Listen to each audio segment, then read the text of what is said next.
बिहार में दूसरे फेज शिक्षक बहाली की घोषणा हो गई है, यानी बीपीएससी चेयरमैन अतुल प्रसाद ने तारीख का भी ऐलान कर दिया है। सीधी बातचीत करेंगे, हमारे साथ बीपीएससी चेयरमैन है अतुल प्रसाद। सर, क्या लग रहा है कि एक जो आपने रिकॉर्ड बनाया है सबसे बड़ी बहाली का, अपना रिकॉर्ड एक बार फिर से तोड़ेंगे क्या? अभी ये तो नहीं कह सकते हैं कि हम तोड़ेंगे ही तोड़ेंगे, लेकिन जो जैसी संभावनाएं हैं उसके हिसाब से मैं बता दूं कि परीक्षा तो हम लोग संभावित तिथि है 7, 8, 9, 10 दिसंबर, और हम लोगों का बेशक प्रयास रहेगा कि इस बार हम लोग ज़्यादा तेजी से परीक्षा फल भी दें। क्या है शेड्यूल जो आपने तैयार किया है, क्या है? एक बार हम चाहें कि जो अभ्यर्थी हैं, दर्शक हैं, हम लोग इसमें निबंधन एवं भुगतान जो हम लोग कराएंगे, प्रारंभ करनी तिथि 5 से लेकर 14 तारीख तक वो निबंधन कर सकते हैं, और विलम्ब शुल्क के साथ वो 17 तारीख तक कर देंगे। आवेदन हम जमा करने के लिए 10 से 25 नवंबर है, ये अंतिम तिथि होगी। ऐसा हम लोगों ने 2 चरण में इसलिए किया कि पिछले बार हम लोगों ने पाया कि कई अभ्यर्थी लोगों को अपना डॉक्यूमेंट को अपलोड करने में काफ़ी विलम्ब हो रहा था, काफ़ी दिक्कतें आ रही थी, उसमें वेबसाइट भी 2 दिन के लिए क्रैश कर गया था। तो इस बार हम लोगों ने कहा कि पहले आप निबंधन कर लें, अपना पेमेंट कर दें, वो पार्ट कंप्लीट हो जाता है, और उसके बाद अपने आराम से आप अपना सर्टिफिकेट अपना अपलोड करें। 6 to 8, 9 to 10th, 11th, 12th ये वैकेंसी अभी निकल रही है। तो क्या लग रहा है कि जो पिछले बार कंपटीशन था अभ्यर्थियों के बीच, इस बार प्रतियोगिता कैसे देख रहे हैं? पिछले बार 7 पेपर ऐसे थे जिसमें कि अभ्यर्थी वैकेंसी से ज़्यादा थे, तो उसमें तो कंपटीशन था, लेकिन अन्य पेपर में ऐसी बात नहीं थी, और उसमें अभ्यर्थी की संख्या काफ़ी कम थी, इसमें कंपटीशन वैसा टफ नहीं था। लेकिन इस बार मुझे लगता है कि इस बार ज़्यादा टफ रहेगा पिछले बार की तुलना में, क्योंकि इस बार ज़्यादा अभ्यर्थी हो जाएंगे। अभी ये कहना तो संभव नहीं होगा कि कितने होंगे, लेकिन अनुमान लगाया जा सकता है कि जितने संख्या में पिछले बार प्राइमरी में थे, इस बार उतनी संख्या में हो सकता है कि मिडिल स्कूल में आ जाएं, और 9, 10th और 11, 12th में पिछले बार से ज़्यादा होंगे। एक मैं टेक्निकली जानना भी जरूरी है कि 6 to 8 में डीएलएड कौन शामिल होंगे, सीटेट वाले कौन शामिल होंगे, और बीएड वाले तो शामिल हो ही रहे हैं, तो ये थोड़ा समझा दीजिए। ये जितनी तरह की वैरायटी है इसमें, ये सबको इसका ज्ञान हो जाए तो वो अपने आप में एक बहुत बड़ी उपलब्धि हो जाएगी उसके लिए। लेकिन जो भी थोड़ी बहुत जानकारी जैसे मैं बता दूं, वैसे विस्तृत जानकारी तो विज्ञापन में निकल ही जाएगा। मिडिल स्कूल में जो कैंडिडेट होंगे मिडिल स्कूल के लिए, वो 2 तरह के कैंडिडेट हो सकते हैं। उसमें डिप्लोमा भी हो सकते हैं, उसमें बीएड भी हो सकते हैं, और उसमें मतलब डिप्लोमा इन एलिमेंट्री एजुकेशन प्रशिक्षण के लिए, और उसमें सीटेट पेपर 2 देना है। और फिर हाई स्कूल में तो फिर आप जानते ही हैं कि उसमें बीएड और ग्रेजुएशन होना है। तो ऐसी स्थिति में आप देखें कि मिडिल स्कूल में चूँकि डिप्लोमा इन एलिमेंट्री एजुकेशन के भी अभ्यर्थी होंगे और बीएड वाले भी हो सकते हैं। इसमें ऐसा कोई बंधन नहीं है कि बीएड वाले नहीं हो सकते हैं, इसमें दोनों हो सकते हैं। तो स्वाभाविक है कि इसमें आपका ज़्यादा कैंडिडेट्स आ जाएंगे, इसमें ज़्यादा आ जाएंगे। एक मैं जानकारी ये भी जरूरी है कि अभी सीएम नीतीश कुमार ने घोषणा भी किया था गांधी मैदान से, चूंकि सबसे बड़ी बहाली सभी कह भी रहे हैं, और वास्तव में सभी ने देखा भी नहीं है इतनी बड़ी बहाली। 69,000 के आसपास वैकेंसी आई है अभी, तो 1,20,000 क्या लग रहा है वो कब पूरा करेंगे? देखिए, जो TRE 1 में जो मैंने बताया है कि अभ्यर्थियों की संख्या कई विषयों में, अधिकांश विषयों में अभ्यर्थियों की संख्या रिक्ति से काफ़ी कम थी, तो उसकी वैकेंसी तो रही जाएगी, वो तो किसी भी तरह से भर नहीं सकते हम। उसकी वैकेंसी लगभग 50,000 है। वो वैकेंसी अगर सरकार उसको TRE 2 में पास ऑन करती है तो इसी परीक्षा में वो भी वैकेंसी जुड़ जाएगा। लेकिन उसमें सर 1 to 5 में डीएलएड वाले भी होंगे, उसमें 1 to 5 की वैकेंसी नहीं आएगी, क्योंकि आपने देखा होगा कि 1 to 5 में काफ़ी टफ कंपटीशन था TRE 1 में। अच्छा। और उसमें जो भी वैकेंसी होगी वो बहुत ही सीमित, और वो दिव्यांगजन वाला होगा या कुछ रिजर्व कैटेगरी वाले होगा, बहुत सीमित वैकेंसी होगी। बाकी सारी वैकेंसी तो TRE 1 में भरी गया है। उसमें दिल से आप चाहते भी हो कि 1 to 5 का भी वैकेंसी दे, उनके साथ हम क्यों सौतेला व्यवहार करें, लेकिन ऐसा हुआ नहीं। जो आपको मिला है उसी के आधार पर आप कर रहे हैं। लेकिन ऐसा लग रहा है कि अब जो सप्लीमेंट्री की चर्चा हो रही है, तो ऐसा लग रहा है कि अब सप्लीमेंट्री रिजल्ट भी आप लोग देंगे। देखिए, सप्लीमेंट्री और मेन TRE 2 दोनों अलग अलग है। TRE 1 में हम लोगों ने करीब 1,20,000 के आसपास रिजल्ट्स भेजा शिक्षा विभाग को। अब ये तो मेरी मैक्सिमम क्षमता हुई कि 1,20,000 ही हम दे सकते थे, बाकी अवेलेबल नहीं हुए कैंडिडेट्स, या मतलब क्वालिफाई नहीं कर सके, परीक्षा में ही क्वालिफाई नहीं कर सके। तो 1,20,000 से तो ज़्यादा जा ही नहीं सकते हैं। अब डॉक्यूमेंट वेरिफिकेशन में कुछ लोग वहाँ पर ड्रॉप आउट हो जाएंगे, एब्सेंट हो जाएंगे, कुछ लोग डिस्क्वालीफाई हो जाएंगे। उसके अलावा जो मल्टीपल रिजल्ट्स वाले लोग होंगे वो एक को पकड़ेंगे, एक का नौकरी करेंगे, दूसरा छोड़ेंगे, उसके भी कुछ वैकेंसी होगी। ये वैकेंसी हम लोग जो TRE 1 के जो वेटिंग लिस्ट कर सकते हैं या पूरक सप्लीमेंट्री रिजल्ट कहेंगे उसको, उस सप्लीमेंट्री रिजल्ट से हम भरेंगे। और जब इसको भर लेंगे, इसके बाद भी अगर कोई बच जाएगा जिसको हम सप्लीमेंट्री रिजल्ट से नहीं भर पाएंगे, मान लीजिए कैंडिडेट ही नहीं मिल रहा है, तो वैसी हालत में वो फिर TRE 2 में पास ऑन होगा। का इशारा काफी बेहतर बता रहा है कि सप्लीमेंट्री रिजल्ट आप बड़ी संख्या में दे रहे हैं। अभी हमारे पास आंकड़े तो नहीं आए हैं, लेकिन जो अमूमन मुझे लगता है जैसे कि 2-3 हज़ार करीब होंगे जो मल्टीपल रिजल्ट्स वाले हैं। एक कैटेगरी, हाँ। तो मल्टीपल रिजल्ट्स के कारण से जो ड्रॉप आउट्स हुए उसके करीब 2 से 3 हज़ार होंगे, और उतना ही समझ लें आप जो डॉक्यूमेंट वेरिफिकेशन में कितने लोग छांटे हैं उसका 6 लगभग उसके आसपास में रहेगा, अनुमान है। 1 to 5 में ऐसा नहीं लग रहा है।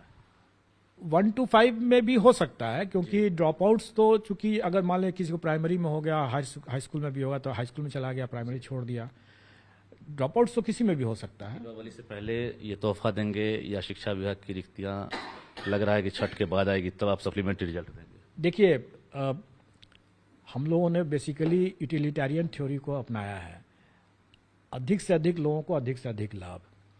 इसमें 1,70,000 की वैकेंसी थी, 1,20,000 अनुरोध दिया, इतनी बड़ी संख्या में हम लोग अभ्यर्थियों को लाभ दिए, उनका परीक्षा फल दिया, इसलिए हमारी ये टॉप प्रायोरिटी थी। लेकिन लोगों को ये नहीं भूलना चाहिए कि यह आयोग सिर्फ शिक्षक बहाली के लिए ही नहीं है। ये आयोग कई अन्य बहालियां भी करती हैं और उसके कई परीक्षाएं हो चुकी हैं जिसका परीक्षा फल अभी रुका हुआ है, क्योंकि हमारी भी क्षमता सीमित है, असीमित क्षमता तो किसी की नहीं है। तो अब हम लोग पहला प्रायोरिटी हम लोग करेंगे जो हमारे महत्वपूर्ण परीक्षाएं जो कि लंबे समय से लंबित चला आ रहा है, पहले उसको दूर करें। सप्लीमेंट्री रिजल्ट उसके बाद होगा। वैसे भी अभी हमें कभी सप्लीमेंट्री के आंकड़े नहीं आए हैं, कितनी वैकेंसी क्रिएट हुई, वो हमें जब आंकड़े आ जाएंगे उसके बाद हम बनाएंगे। लेकिन आपने भी अंदाजा लगा लिया होगा, क्योंकि आपके पास भी लगातार रिपोर्ट मिल रही है और आपकी नज़र भी जो है रहती है इन चीज़ों पर। कंप्यूटर साइंस की बहुत ज़्यादा शिकायतें हैं, तो उसमें लग रहा है कि ज़्यादा संभावना है वैकेंसी बनने की। कंप्यूटर साइंस की जो शिकायतें हैं वो अमूमन इस बात को लेकर के है कि STET जो लोग बाहर के लोग हैं वो आ गए, जबकि इस विषय पर मैंने पहले भी स्पष्ट किया कि STET में जो शर्त रखा गया था वो शिक्षा विभाग का था, वो आयोग का नहीं है, और उसको आयोग की परीक्षा से कोई लेना देना नहीं है। अगर किसी अभ्यर्थी के पास में एक STET का प्रमाण पत्र है तो वो जायज़ तरीके से हासिल किया गया है या नाजायज़ तरीके से हासिल किया गया, इसको हमको नहीं देखना है। हमें तो खैर वैसे भी नहीं देखना है, क्योंकि DV तो अभी शिक्षा विभाग ही कर रही है, तो इसलिए उनके स्तर पर देखना है। एक जरूर मैं बैकग्राउंड बता दूं कि उस STET 2019 में यह शर्त था कि बिहार का निवासी होना चाहिए, उसमें यह शर्त नहीं था कि बिहार का स्थायी निवासी होना चाहिए। बिल्कुल। ये बताइए सर कि पिछली परीक्षा में जितनी बड़ी चुनौतियां आपके सर पर थी, आपने सब कुछ फेस किया, रिजल्ट भी दिया, क्या लग रहा है कि इस बार बहुत कुछ सबक भी मिला होगा और बहुत कुछ नया करने की योजना होगी अब? नहीं, कई चीज़ों को हम लोगों ने देखा, कई चीज़ों को हम लोग चूंकि पहली बार कर रहे थे, जैसे हम लोगों ने इतने वैरायटी ऑफ मतलब परीक्षा फल जो था, रिजल्ट्स थे, 43 पेपर्स थे टोटल, और फिर उसके बाद जैसे डिस्ट्रिक्ट का भी देना था, तो नेचुरली उसको बिना सॉफ्टवेयर यूज़ किए किया जा सकता। सॉफ्टवेयर हम लोग पहली बार बना रहे थे, हम लोग उसको उसमें भी हम लोग स्ट्रगल कर रहे थे, वो भी एक चुनौती थी हम लोगों के लिए कि सॉफ्टवेयर को ठीक करना, मैनुअली उसको क्रॉस वेरीफाई करना। तो स्वाभाविक है कि काफ़ी ज़्यादा वर्कलोड था और काफ़ी मेहनत पड़ा इसमें लोगों को। इसके कारण से दूसरे परीक्षा फल भी प्रभावित हुए। अब उसके अनुभव से हम लोगों ने ये समझ लिया कि जैसे हमारा सॉफ्टवेयर काफ़ी हद तक ठीक हो गया है, हमें भी पता चल गया है कि कहाँ कहाँ पर अभ्यर्थी किस तरह से गलती करते हैं, तो हम अपने जो जैसे मैंने बताया कि रोल नंबर की गलती, सब्जेक्ट कॉम्बिनेशन की गलती, सीरीज़ की गलती, तो इसकी गुंजाइश ही नहीं रहे, वहाँ पर गुंजाइश ही नहीं रहे, उसका हम लोगों ने कुछ प्रावधान किया है ताकि हम जब रिजल्ट बनाने लगे तो हमें इस तरह के रुकावट ना आए कि अब हम उसका बैठे हैं कि पहले रोल नंबर चेक करें, कि क्रॉस वेरीफाई करें, सीरीज क्रॉस वेरीफाई करें। ये ऐसा करने से हमें समय काफ़ी लग जाता है। पार्शियली की गुंजाइश नहीं है, इस बार रिजेक्ट करेंगे सीधा आप?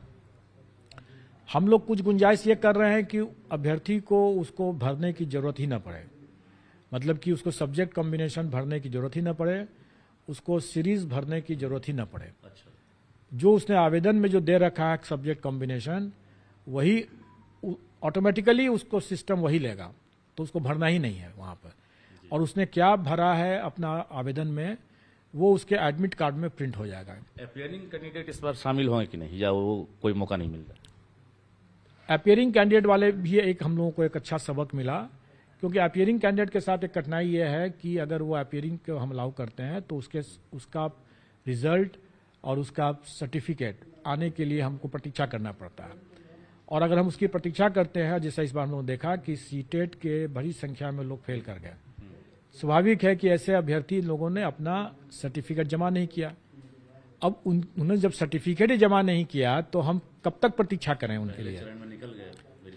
तो नेचुरली उनको हमको मेरिट लिस्ट हम लोग बनाएंगे ही बनाएंगे और डीवी में हम लोग भेजेंगे और डीवी में वो छटेंगे।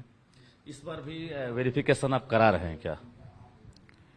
नहीं, इस बार हम लोग वेरिफिकेशन नहीं कराएंगे, क्योंकि हम लोगों ने पाया कि जो बिना प्रशासनिक विभाग के पदाधिकारी जो जानकार हैं और उनके जो टर्म्स एंड कंडीशंस है विभिन्न परीक्षाओं के, जैसे आपने देखा कि एसटीटी का 2019, फिर 2023 भी आ गया, इसमें जो पहले के भी हैं, दक्षता परीक्षा है, सीटेट है, बीटेट है, एसटीटी है, कई तरह के उनके हैं और अलग अलग समय में अलग अलग कंडीशंस लगाया गया, कभी डोमिसाइल लगाया गया, कभी नहीं लगाया गया। तो वैसी स्थिति में इसकी तो सभी चीज़ की जानकारी शिक्षा विभाग को ही है, तो बिना शिक्षा विभाग के डीवी में इस बार संभव नहीं है। परीक्षा से पहले, परीक्षा के बाद, रिजल्ट से पहले, रिजल्ट के बाद बीपीएससी कोई वेरिफिकेशन नहीं करने वाला, रिजल्ट देगा बस? देखिए, हम लोग इस बार भी हम लोगों ने जो डीवी कराया, हमने पहले भी कहा कि उसकी एक्यूरेसी 100% नहीं थी, क्योंकि ये डिसेंट्रलाइज तरीके से हुआ था जी। और जब भी ऐसी बड़ी संख्या में होगा तो कभी भी 100% एक्यूरेसी नहीं रहेगा, मल्टी लेयर फिल्ट्रेशन की जरूरत पड़ेगी। और इस बार भी वैसा ही होगा। हम लोग अपने स्तर से मेधा क्रम के हिसाब से कंडीशनल रिजल्ट देंगे और उसके बाद नेक्स्ट स्टेप में जो फिल्ट्रेशन होगा वो फिल्ट्रेशन होगा शिक्षा विभाग के द्वारा डीबी में। बिल्कुल, सभी प्रकार की तैयारियां हैं और निश्चित रूप से आप लगातार प्रयास में हैं भी, आपने बेहतर परिणाम दिया भी है। हालांकि वेरिफिकेशन को लेकर आपने जो डाउट है उसको भी क्लियर किया है। जो अभ्यर्थी समझ रहे थे कि आयोग की तरफ से ऐसा हुआ है, तो आपने पार्ट टू पार्ट बताया है। एक चीज मुझे जानना जरूरी है कि अभी जो सोशल साइंस का जो रिजल्ट आया है, खासकर उसमें सामाजिक विज्ञान में देखा गया है कि बहुत टफ रिजल्ट रहा है, और जो सप्लीमेंट्री रिजल्ट आ रहा है, क्या सोशल साइंस की संभावना है? देखिए, जो मैंने बताया कि 7 विषय ऐसे थे जिसमें कि अभ्यर्थियों की संख्या ज़्यादा थी और कंपटीशन भी वहीं था, उसमें सोशल साइंस भी था, कंप्यूटर साइंस भी था। और स्वाभाविक है कि ऐसे ही विषयों में कैंडिडेट्स जो असफल हुए हैं वो इन वेटिंग है, उनको उम्मीद है कि अगर सप्लीमेंट्री रिजल्ट आएगा तो उनका चयन हो जाएगा। बाकी विषय में तो चूंकि कैंडिडेट्स ही कम थे तो कोई बचे हैं ही नहीं। कितना कट ऑफ डाउन कर सकते हैं आप? कुछ ऐसा लग रहा है कट ऑफ डाउन करेंगे, या क्वालिफाइंग मार्क्स पार करने वाले जो हैं वो सफल हो जाएंगे? अब लग रहा है अभी जो रिजल्ट दें सप्लीमेंट्री। देखिए, चूंकि ये इसमें सोशल साइंस में या कंप्यूटर साइंस में कंपटीशन टफ था, इसलिए इसमें क्वालिफाइंग कट ऑफ से ऊपर ही रहेगा, कभी भी क्वालिफाइंग कट ऑफ तक नहीं जाएगा। जो क्वालिफाइंग मार्क्स लाकर मेरिट में नहीं आ सके वो इंतजार करें कि हाँ वो नहीं, हो सकता? वो बिल्कुल वैसे इंतजार करना बेकार होगा। जो अभी कट ऑफ है, जो भी कट ऑफ नंबर है उसमें कैटेगरी वाइज, आप देखे होंगे कि उसमें टाई ब्रेकर भी लगा होगा, उसका डेट ऑफ बर्थ भी उसमें दिया गया हो, तो मतलब है कि उसी नंबर पर एक से अधिक लोग हैं और उसमें से कुछ का हुआ है और कुछ का टाई ब्रेकर के कारण से वो नहीं हुआ है। अब कितनी वैकेंसी डीवी के बाद आती है, कितने ड्रॉप आउट्स होते हैं, कितने डिस्क्वालीफाई होते हैं, उसके हिसाब से कितनी वैकेंसी उसमें आएगा, उसके हिसाब से मुझे नहीं लगता है कि 1 नंबर से 2 नंबर से अधिक नीचे जाएगा। अच्छा, मतलब किसी विषय में चांस है कि नहीं कट ऑफ आपका डाउन करने का? जो आपका प्रॉपर कट ऑफ है, जो आपने सोचा है, उसको आप ले जाएंगे? नहीं, वही मैं बता रहा हूं कि अगर वैकेंसी मतलब ज्यादा ड्रॉप आउट्स या डिस्क्वालीफाई ज्यादा संख्या में अगर होता है तब वो नंबर नीचे गिरेगा। नहीं तो हो सकता है कि जो कट ऑफ है उसी का कट ऑफ पर टाई ब्रेकर के कारण से कुछ लोग इन वेटिंग ऑलरेडी होंगे, उसमें 300-400 लोग हो सकता है कि ऑलरेडी वेट कर रहा हो उसी नंबर पर, तो उसी नंबर पर रह जाएगा। अब सब कुछ साफ हो गया और गांधी मैदान में इतने बड़े समारोह भी हो गए। हालांकि अतुल प्रसाद वहां गए कि नहीं, गवाह बने कि नहीं, ये हम लोगों ने नहीं देखा उस दिन गांधी मैदान में, लेकिन पूरा बिहार और देश गवाह बना गांधी मैदान के समारोह का। अंदर से अब गर्व की अनुभूति हो रही है कि एक जो हर्डल्स बहुत बीच बीच में आया उसको हमने पार कर लिया। अब नया इतिहास लिखेंगे, यानी छोड़ो कल की बातें, कल की बात पुरानी, नए दौर में नए लिखेंगे मिलकर नई कहानी। ऐसा लग रहा है क्या? देखिए, आयोग एक स्वतंत्र संवैधानिक संस्था है। आयोग किसी राज्य सरकार, जैसे मैंने बताया भी था कि राज्य सरकार किसी विभाग के अधीन नहीं है, और वो सरकारी कार्यक्रम था। सरकारी कार्यक्रम में हमें निष्पक्ष रहने की आवश्यकता है। अभ्यर्थी की निगाहें आपको तलाश कर रही थी गांधी मैदान से। हमें निष्पक्ष रहना है। हम सरकार से स्वतंत्र हैं, उनके अधीन नहीं हैं। और सरकार, मैंने पहले ही बताया था कि सरकार भी इस बात को बखूबी समझती है और हम भी अपने सीमाओं को समझते हैं, और इसीलिए हमारा न ही वहाँ पर जाने की कोई आवश्यकता थी और न ही हमें कोई आमंत्रित किसी को करने की भी आवश्यकता थी। हम एक स्वतंत्र इकाई हैं और हमने अपना काम किया।